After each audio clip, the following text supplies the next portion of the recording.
다음은 주식회사에 대해서 알아보도록 하겠습니다. 주식회사의 특징으로는 일반적으로 여러분들이 부르고 있는 기업이라고 하면 주식회사를 의미합니다. 주식회사는 우리 사회에 광범위하게 산재하고 있는 자본을 흡수함으로써 많은 액수의 자본 조달을 가능하게 합니다. 따라서 주식회사는 수많은 사람들의 자본 참가가 쉽게 이루어질 수 있게 하고 또한 거액의 자본도 쉽게 조달될 수 있는 특징을 가지고 있습니다. 특히 주식회사에서는 구성원의 인적인 색채가 없는, 즉 구성원의 개성은 문제가 되지 않고 구성원 각 개인이 가진 자본만이 표면에 나타난다는 특징을 가지고 있습니다. 보다 상세하게 한번 정리해 보겠습니다. 크게 4가지로 정리할 수 있는데, 먼저 자본의 증권화 제도입니다. 주식회사의 자본금은 주식으로 균일하게 분할되어 증권화되어 있습니다. 이와 같이 액면가의 주식이 발행이 되면 주식회사는 그만큼 광범위하게 많은 출자자로부터 자본을 모을 수 있습니다. 주주는 주식회사의 출자자이며 주식 그 자체가 주주권을 표시하는 것이죠. 또 주식은 유가증권입니다. 양도매매가 자유롭습니다. 혹시 여러분들이 주식에 관심이 있는 학생도 있을지 모르겠으나 여러분들이 주식을 사고 파는 것이 자유롭다는 것과 똑같은 것입니다. 어떤 회사의 주식을 사가지고 있으면 그 회사의 주주가 되는 것이고 팔고 나면 주주로서의 권리를 잃는 것이죠.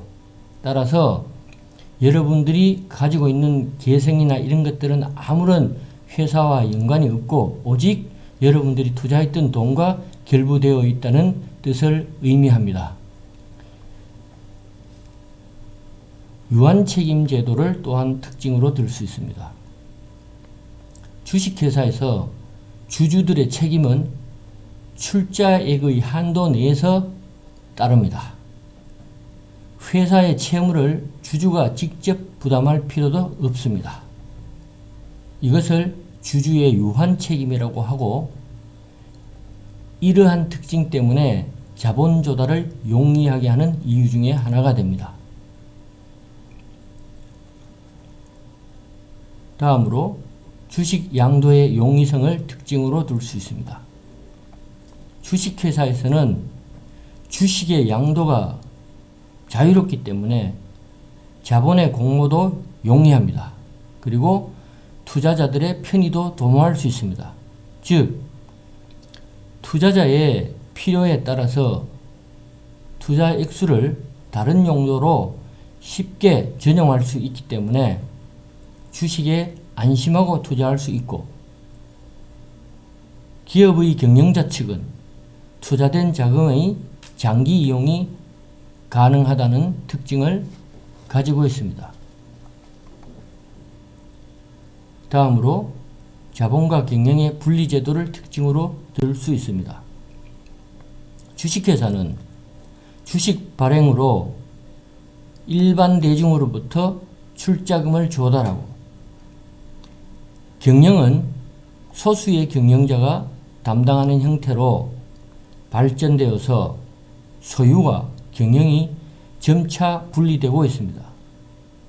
그래서 사실상의 회사 지배는 출자자를 대신하여 전문 경영자가 관리하게 됩니다. 이러한 상황을 경영 지배자라고 합니다. 다음, 주식회사를 구성하고 있는 기관에 대해서 알아보도록 하겠습니다. 법률상 기타 이렇게 크게 나눌 수 있는데 법률상의 기관, 즉 필수적으로 갖추어야 될 요건은 뭐냐 알아보도록 하죠. 먼저 주주총회를 들 수 있습니다. 주주총회는 회사의 의사를 결정하는 최고의 필수 기관입니다. 매년 회계 연도가 끝나면 주주총회를 합니다. 임시 주주총회도 있지만 정기 주주총회를 우리나라 같은 경우에는 주로 3월 이때 합니다. 결산이 다 끝나고 난 뒤에 해야 되기 때문에 조금 늦는 감은 있습니다만 준비를 하는 기간을 따지면 3월이 적정하다고 해서 그때 주주총회를 하죠. 그 주주총회에서 1년 동안 앞으로 해 나가야 될 큰 의사들을 결정하는 것이죠. 이사, 감사도 선임하고 혹은 이사, 감사를 해임할 수도 있고 그리고 기업의 정관을 변경할 수도 있고 이런 것들을 주주총회에서 의결을 하는데 매년 1회 필수적으로 하고 있습니다. 그리고 중간에 필요할 때는 임시총회를 열어서 어떤 안건을 의결하기도 합니다. 다음 법률상의 기관으로 이사, 이사회, 대표이사를 들 수 있습니다. 이사는 주주총회에서 선임을 합니다. 3명 이상으로 임기는 3년을 보장하고 있습니다. 이사회는 회사의 업무 집행에 관한 의사결정을 위하여 이사 전원으로 구성되는 상설기관이며 이사회는 구성원 중에서 1인 또는 수인의 대표이사를 선임할 수 있습니다.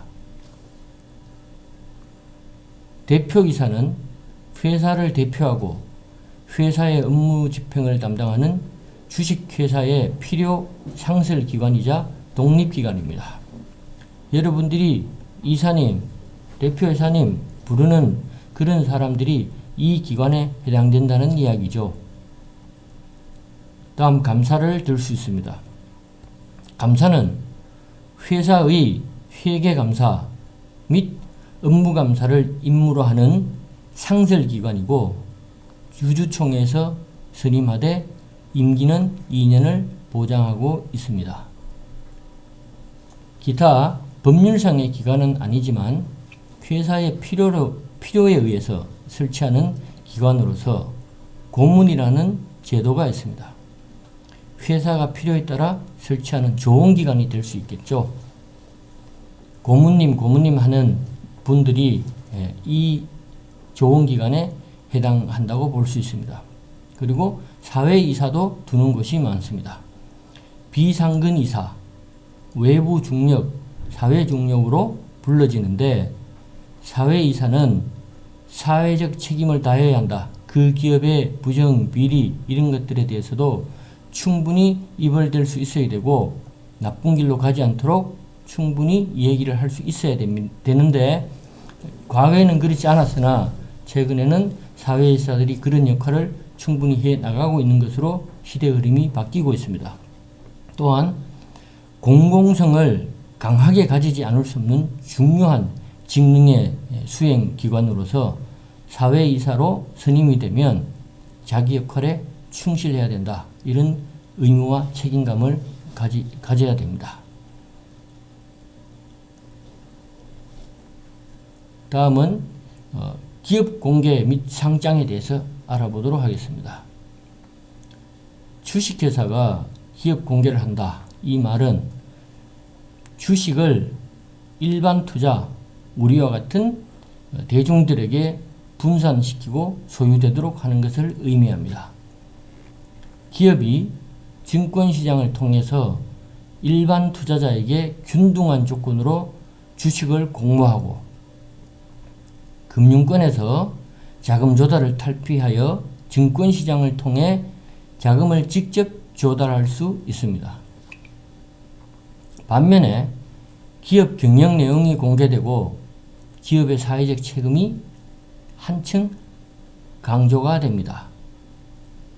요약해서 말을 하면 기업 공개를 하면 자기 회사에서 갖고 있는 주식들이 일반 대중들에게 팔려나가고, 일반 대중들에게 팔려나간다는 것은 그 기업이 가지고 있는 경영 환경을 충분히 공개를 해야 정보를 가지고 주식을 사고 팔기 때문에, 그래서 기업의 경영 내용이 공개된다. 따라서 기업의 사회적 책임도 굉장히 강조될 수밖에 없다. 기업 공개를 하면 그렇다는 이야기를 강조하고 있는 것입니다. 또 주식회사의 상장이란 기업이 발행한 증권, 주식이죠. 유가증권이 증권시장에서 매매될 수 있는 자격을 획득하는 것을 의미합니다. 유가증권 중에서도 주식을 상장하고 있는 기업을 상장회사라고 합니다. 삼성전자의 주식 한 주당 얼마다, LG전자의 주식 한 주가 얼마다. 이것은 증권시장에 상장을 해서 사고 팔기 때문에 그 상장회사의 주식이라고 하는 것입니다. 상장이란 기업 공개의 완료적 절차로서 기업 공개의 실제적인 표현을 의미한다고 할 수 있습니다.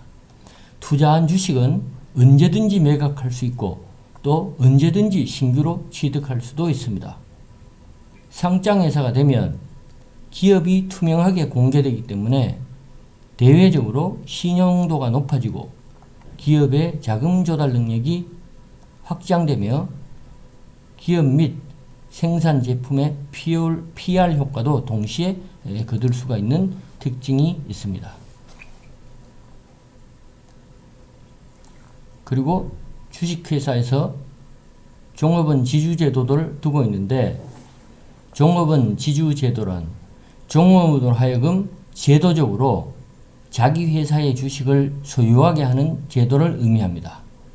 이것은 종업원에게 경영 참가 의식을 높여서 기업에 대한 충성심 내지는 귀속 의식을 높이고 노사협조에 의한 능률의 증진과 생산 의욕을 높이며 안정주주를 확보하려는데 그 취지가 있죠.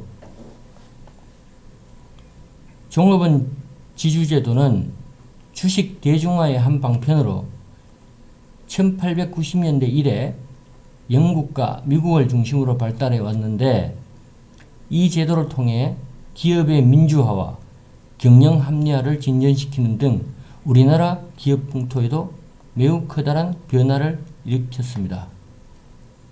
종업원 지주제 유형으로는 주식 매입형, 저축 장려형, 이익 분배형이 있는데, 표 5-7을 참고해서 여러분들이 한번 공부를 해 보시기 바랍니다.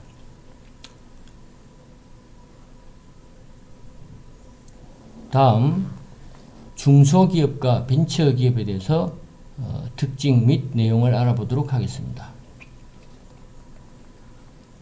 우리나라 기업의 98.6%가 중소기업입니다. 그리고 전 종업원의 수의 65%가 중소기업의 종업원입니다.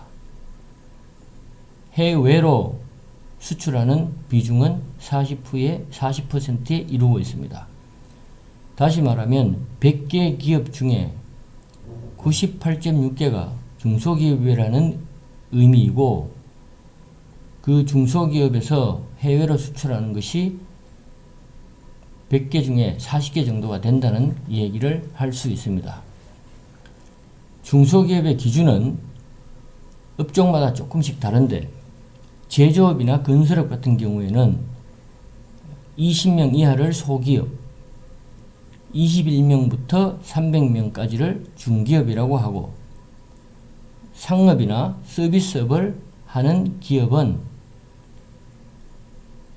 5명 이하를 소기업, 중기업을 6명에서 20명으로 분류해서 부르고 있습니다. 그래서 합쳐서 중, 소, 기업 이렇게 얘기하는 것이죠.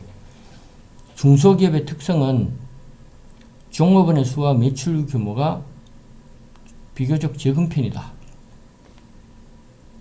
소규모 자본이고 창업과 폐업이 비교적 쉽다. 경영은 소유 경영자가 대부분으로 자기 거라는 얘기죠. 기업의 소유와 경영이 한 몸이다. 밀착되어 있다. 이렇게 볼 수 있습니다. 또 조직 구조가 아주 단순하다. 따라서 의사결정 기준도 단순한 편이다. 그리고 생산기술과 제품의 종류가 단순하다. 대기업에 납품을 한다든지 큰 중소기업 중에서도 좀 규모가 있는 곳은 대기업에 납품을 하는 그런 밴더 역할을 또 하고 있죠. 그리고 복잡한 생산 기술이나 공정이 요구되지 않고 제한된 시장을 가지고 있다. 그리고 규제를 많이 받는 편이다. 행정의 혜택이 대기업 중심으로 이루어지고 있다는 것이 이런 것을 볼 때 이런 것을 보면 알 수 있는 것이죠. 어쨌든 중소기업과 대기업의 그 관계는 어떻게 형성되어 있느냐를 조금 더 살펴보죠. 경쟁적 관계에서 볼 때 상호 대기업과 중소기업은 경쟁 관계에 있을 수 있으나 중화학 분야나 규모가 큰 장치산업 분야에서는 대부분 대기업이 이끌어가고 있다.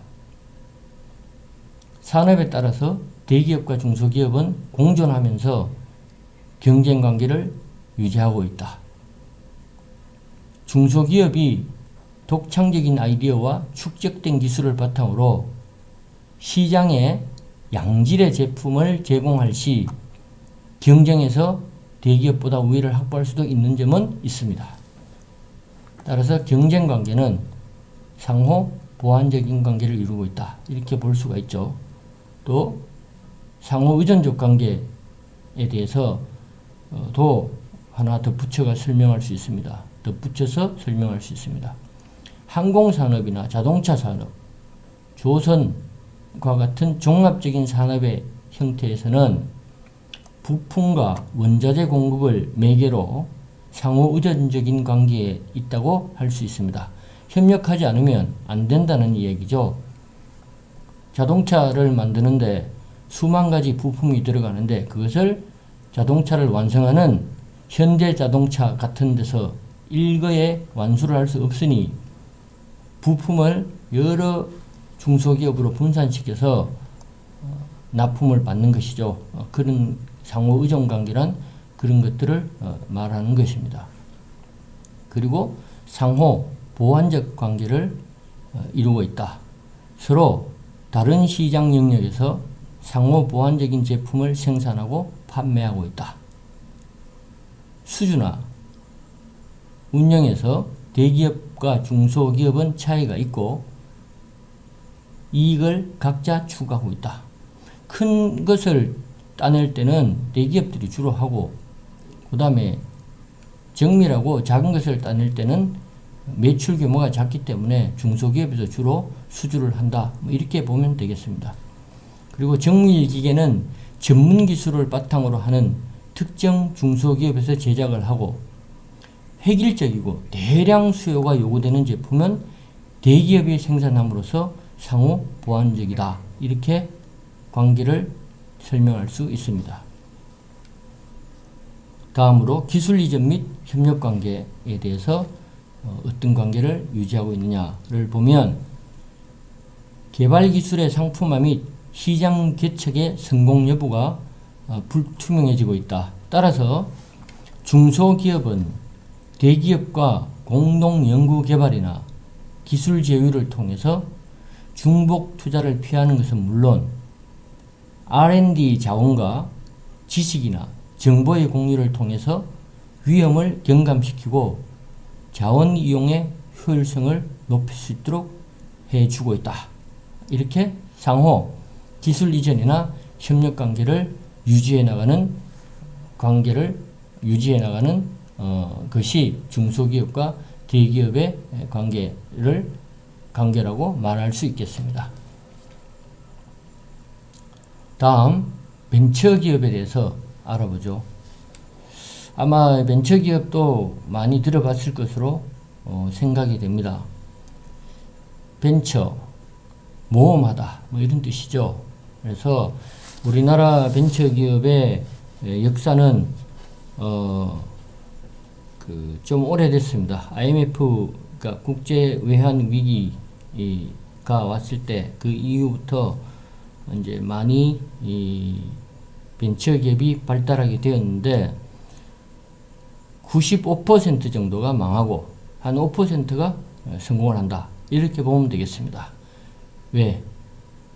또 아니면 뭐 이런 형식으로 모험을 하는 기업가들이 많기도 하기 때문입니다.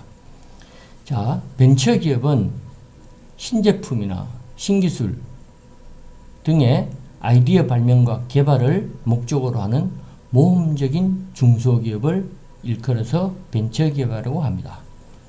벤처기업은 스핀아웃 형태와 자유 형태 두 가지로 분류할 수 있겠습니다. 스핀아웃 형태는 회사 내의 유능한 인재를 독립시켜서 아이템 하나를 주고 기업을 분할하는 전략을 스핀아웃이라고 합니다. 일종의 경영 다각화 전략의 일환으로 보면 되겠습니다.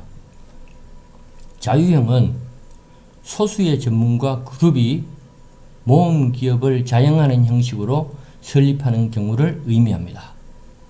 전자, 통신, 기계, 컴퓨터, 특수기술 등의 분야에서 주로 창업을 볼 수 있는데 자유형도 실제로 자유형이 대세를 이루고 스핀아웃형, 그러니까 회사에서 함께 경영을 하고 종업원으로 생활하다가 어떤 아이템을 가지고 나가서 다른 기업 분할을 통해서 경영 다각화 차원에서 하는 것들은 최근에 많이 좀 볼 수 있는 그런 형태의 벤처기업으로 볼 수가 있겠습니다. 그리고 벤처 자본은 연구소나 대학 또는 기업 등에서 나오는 신기술이나 좋은 아이디어를 기업화하기 위해서 투입되는 자본을 의미합니다. 벤처 자본의 특성은 비교적 위험이 높지만 일단 성공을 하면 고도의 첨단 기술을 확보할 수 있고 이로 인해서 상당한 이익이 보장되기 때문에 적은 돈으로 많은 수익을 얻으려는 투자가 입장에서는 매력이 있다. 이렇게 보고 투자를 하는 거죠. 한마디로 대박을 쫓는 겁니다.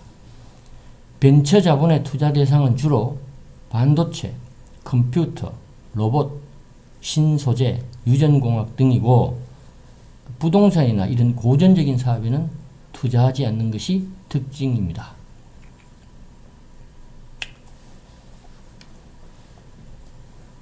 다음 장에서는 다음 단에서는 기업의 발전에 대해서 얘기해 보기로 하죠.